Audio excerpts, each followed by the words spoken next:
Ayan guys, magluto tayo ng adobong bangus. Ayan, lilinisin ko lang yan. Pahirapan pero masarap. Ayan guys. So ayan na guys. Nabiak ko na, natanggalan ko na ng laman loob. Tsaka wala na rin kaliskis. Tiyaga tayo para makakain ng masarap.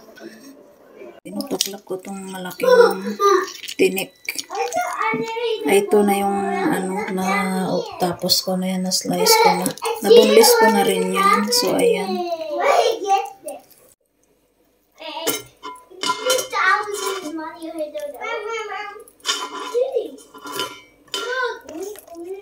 So, ayan guys, lagyan natin ng mga panimpla guys.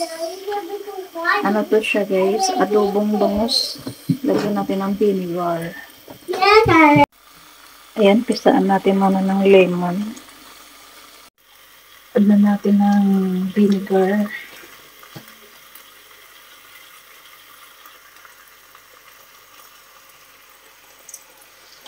Ayan. Soy sauce.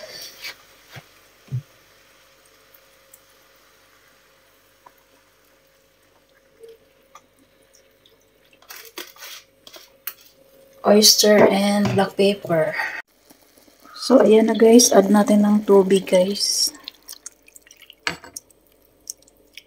Ayan. Tapos papakuluin na natin yan. At ako'y kakain muna ng yogurt habang nagluluto. Dahil ako'y nagutom.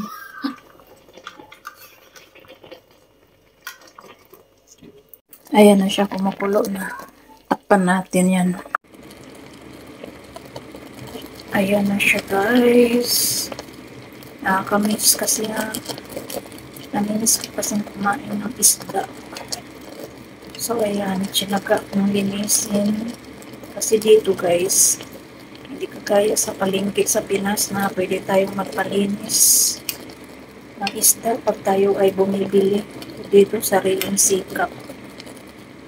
Ayan siya. Sariling sikat ang paglilinis ng isda dito guys.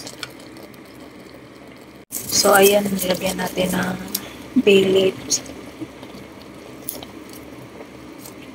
Ayan siya. Laurel.